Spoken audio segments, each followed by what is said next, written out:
भूर्भुवस्वः तत्सवितुर्वरेण्यं भर्गो देवस्य धीमहि धियो यो न प्रचोदयात्।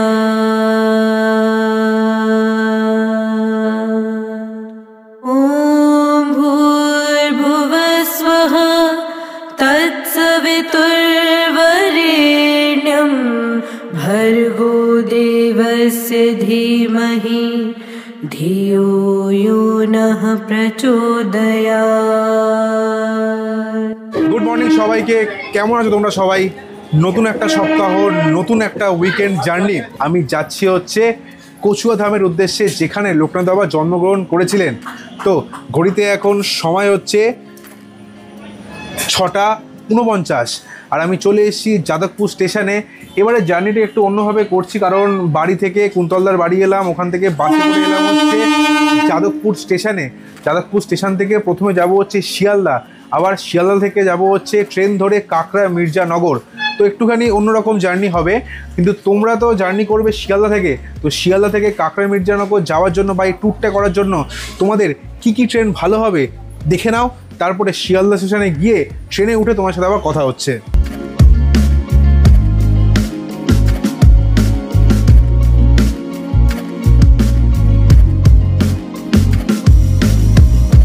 এখন সময় হচ্ছে 7:26 আর যাদবপুর থেকে নামখানা লোকাল ধরে চলে এলাম শিয়ালদা স্টেশনে।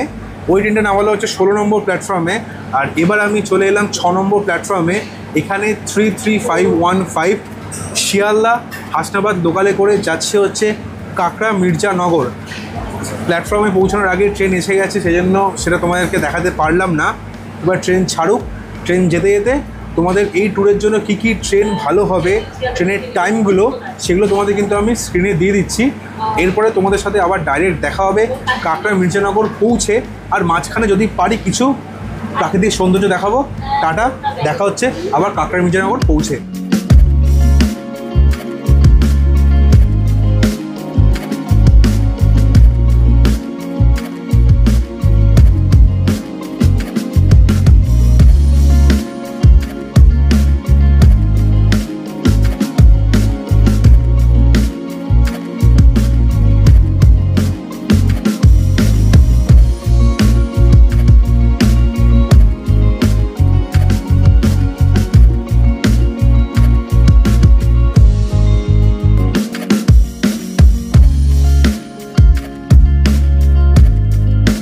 কাটার সময় এখন 9:15। ট্রেন মোটামুটি 10 মিনিট মতো লেট করেছে।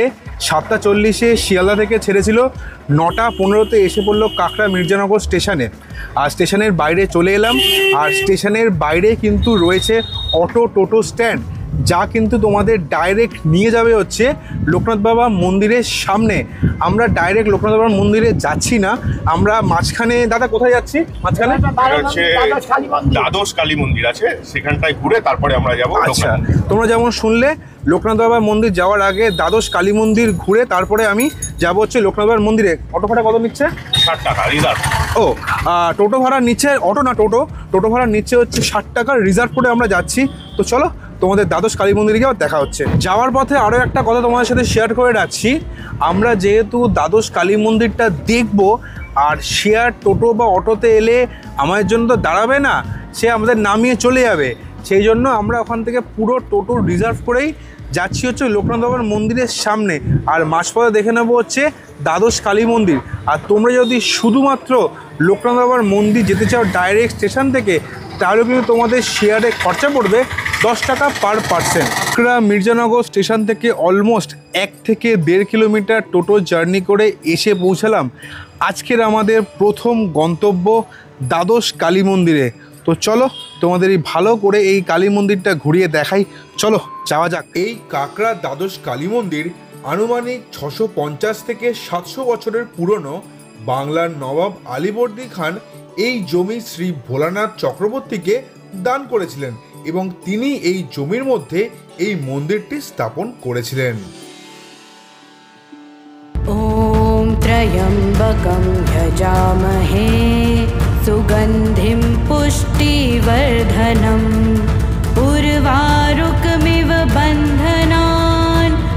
मृत्योर्मुक्षीयमामृतात्। ॐ त्र्यम्बकं यजामहे सुगन्धिं पुष्टिवर्धनम् उर्वारुकमिव बन्धनान् मृत्योर्मुक्षीयमामृतात्। ॐ नमः शिवाय।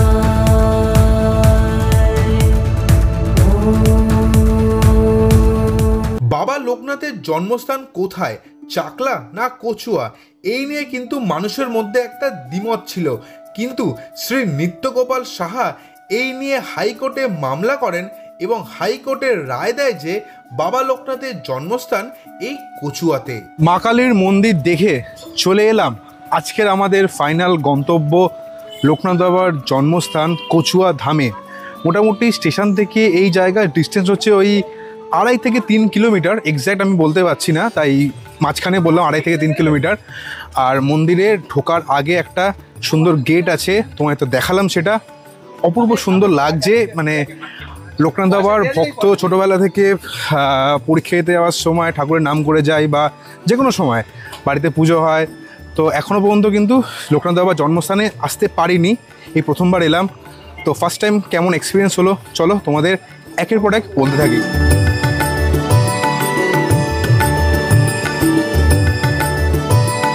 চলে এসেছি একদম লোকনাথ বাবার মেন মন্দিরের সামনে।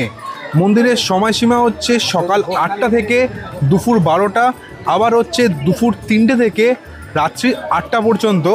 আর মন্দিরের সামনে কিন্তু তোমরা মন্দিরে পুজো দেওয়ার জন্য মালা, ডালার দোকান সবই পেয়ে যাবে। সবই তোমাদের একের পর এক দেখাচ্ছি, আর মন্দিরও তোমাদের ভালো করে ঘুরিয়ে দেখাচ্ছি। তো চলো একের পর এক তোমাদেরকে দেখানো যাক। এই রাস্তা দিয়ে সোজা হেঁটে এলাম, এটা হচ্ছে মুখ্য মন্দির। আর মন্দিরের পাশে দেখো তোমরা কত ডালার দোকান আছে, কত মালা ঝুলছে।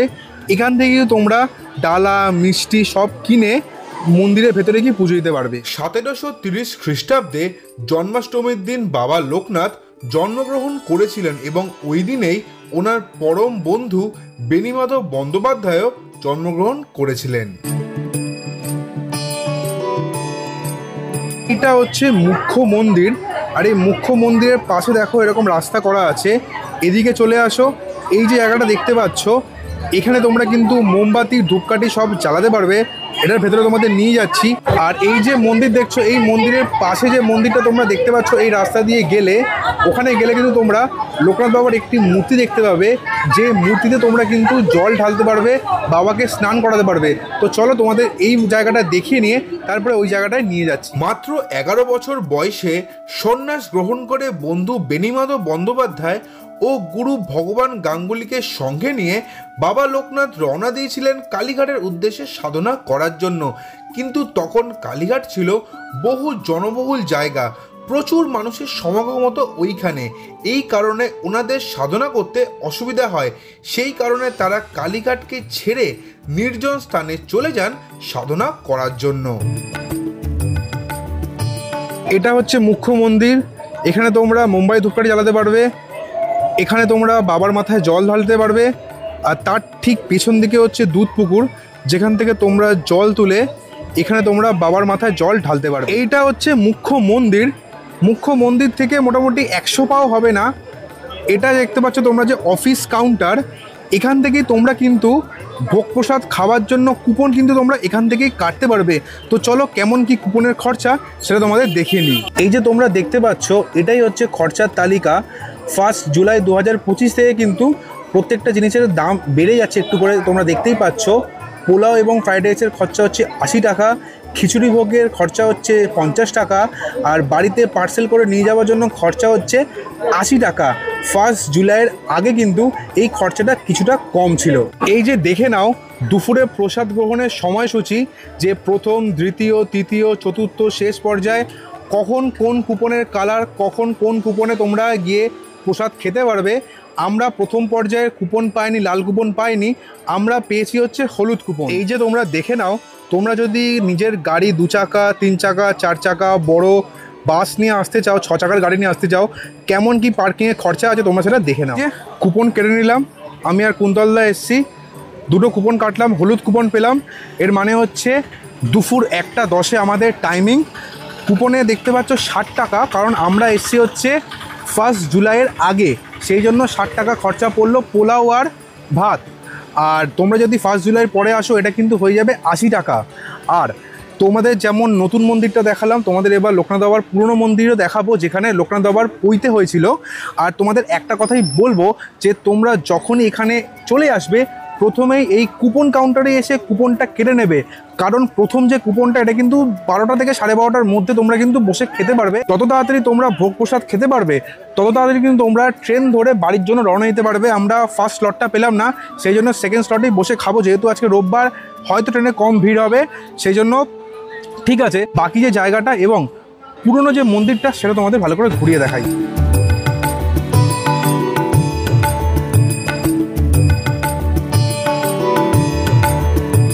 এবার আমরা যাচ্ছি হচ্ছে লোকনাথ বাবার গুরু ভগবান গাঙ্গুলির বাড়ির উদ্দেশ্যে। তো চলো যাওয়া যাক। সাধনার নির্জন স্থান হিসাবে ওনারা বেছে নেন হিমালয়কে। দীর্ঘদিন তপস্যা করার পর ওনারা ভ্রমণের জন্য রওনা দেয় মক্কার উদ্দেশ্যে।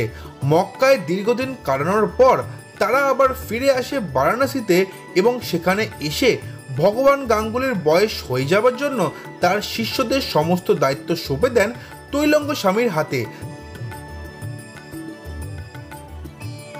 দিকে হচ্ছে লোকনাথ বাবার মুখ্য মন্দির এবং লোকনাথ বাবার গুরুর বাড়ি ওই দিকে।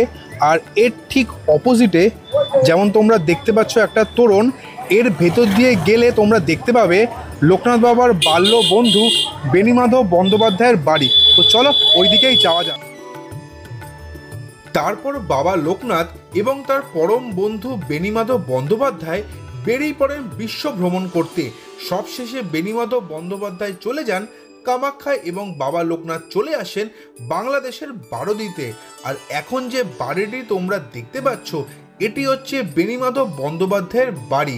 শান্ত নিরিবিলি পরিবেশ, এই পরিবেশে কিন্তু ওনারা বড় হয়েছিলেন। এটা হচ্ছে ভোগ প্রসাদের কুপন কাউন্টার। এর ঠিক পাশে রয়েছে একটা, দুটো, তিনটে ঘর। এই যে ঘরটা তোমরা দেখতে পাচ্ছ এখানে কিন্তু টেবিল চেয়ার পাতা আছে। বয়স্ক মানুষ এলে বা তোমরা যারা নিচে বসে খেতে অসুবিধা আছে এখানে বসে খেতে পারবে, এখানে টেবিল চেয়ারের ব্যবস্থা আছে। আর তারপরে দুখানা ঘর আছে যেখানে তোমরা মাটিতে বসে খেতে পারবে। যাদের কোনো পায়ে প্রবলেম নেই তারা কিন্তু এখানে বসে খেতে পারবে। তো দেখালাম যে কোথায় বসে তোমরা ভোগ প্রসাদ খেতে পারবে বা কোথা থেকে কুপন কাটতে পারবে, বাকি সব কিছুই তোমাদের ভালো করে ঘুরিয়ে দেখালাম। ঘড়ির কাঁটায় বাজে হচ্ছে 11:25, আর কিছুক্ষণের মধ্যেই শুরু হবে লোকনাথ বাবার আরতি। তো চলো আবার মন্দিরের ভেতরে যাওয়া যাক আর আরতি তোমাদের সামনে তুলে ধরা যাক।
তোমাদের সাথে তো বাবা লোকনাথের আরতি এবং পুষ্পাঞ্জলির কিছু ভিডিও ক্লিপ শেয়ার করলাম।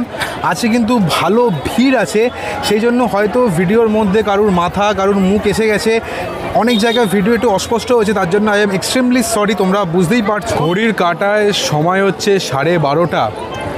অলরেডি কিন্তু প্রথম ব্যাচ বসার জন্য লাইন লেগে গেছে, তোমরা তো দেখতেই পাচ্ছ ভিডিওতে। তোমাদের সাথে তো আরতি শেয়ার করলাম, পুষ্পাঞ্জলির সব ভিডিও শেয়ার করলাম।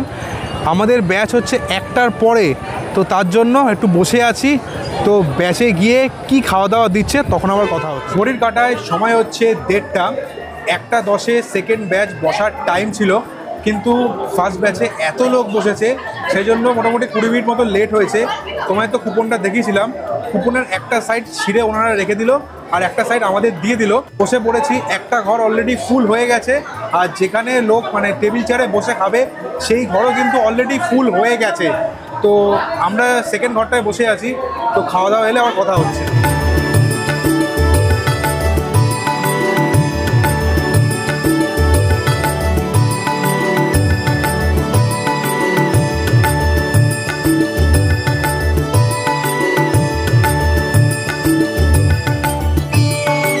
কাটায় সময় হচ্ছে 2:10। তাড়াতাড়ি করে খাওয়া দাওয়া কমপ্লিট করে হাত ফাত ধুয়ে বেরিয়ে পড়ছি স্টেশনের উদ্দেশ্যে, কারণ হাসনাবাদ শিয়ালদা গ্যালোপিন লোকাল কিন্তু আসবে 2:23-এ, ওই ট্রেনটা ধরতেই হবে। তো ওই ট্রেন ধরে রওনা দেবো কলকাতার উদ্দেশ্যে। আর তোমায় তো ভোগ প্রসাদ দেখালাম, প্রথমে দিল খিচুড়ি, তারপরে পোলাও, তারপরে সয়াবিন আলুর তরকারি। সয়াবিন আলুর তরকারি আর পোলাও কিন্তু রিপিট হয়েছিল, তার সঙ্গে চাটনি আর পায়েস। পায়েসটা বলবো যে দুধ ভাত, মানে অসাধারণ লাগলো, অপূর্ব। ভোগ প্রসাদ খেলাম, মনটা একদম জুড়িয়ে গেল। সারাদিনের এত গরমের ধকলটা কিন্তু এই ভোগ প্রসাদ পুরো দূর করে দিল। তো এই ট্যুর এখানেই আমার শেষ করছি। এই ট্যুরে তোমাদের রিটার্নের জন্য কি কি ট্রেন ভালো হবে চলো তোমাদের বলে নিচ্ছি। তারপরে এই ট্যুরে কেমন আমার খরচা হলো, তোমাদের কেমন খরচা হবে চলো সেটা তোমরা দেখে নাও।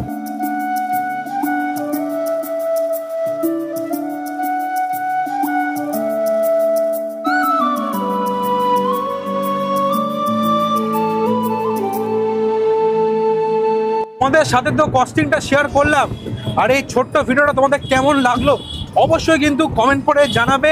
স্টেশন ঢুকতে মোটামুটি আর 500 মিটার বাকি আছে, তো স্টেশনে গিয়ে আর ভিডিও করছি না, এবার ট্রেনে উঠে একটুখানি ঘুমানোর চেষ্টা করবো। যা গরম, ঘুম আর হবে না, তো বাড়ি গিয়ে ডাইরেক্ট একবারে ঘুমাবো। তো আজকে ভিডিওটা এখানে শেষ করলাম। উইকেন্ডে ছুটিতে বা উইকডেসে তোমরা কিন্তু চলে আসতে পারো এই কচুয়া ধাম এবং বাবার কিন্তু দর্শন করে যেতে পারো। আজকের ভিডিও এখানে শেষ করলাম। ভিডিও কেমন লাগলো অবশ্যই কিন্তু কমেন্ট করে জানাবে, আর ভিডিও ভালো লাগলে অবশ্যই লাইক আর সাবস্ক্রাইব কিন্তু চ্যানেলটা অবশ্যই করবে। 4000 সাবস্ক্রাইবার তাড়াতাড়ি পৌঁছতে হবে। তো আজকের জন্য টাটা, তোমরা সবাই ভালো থেকো, stay safe, stay happy, good bye. দেখা হচ্ছে আবার পরের সপ্তাহে, টাটা।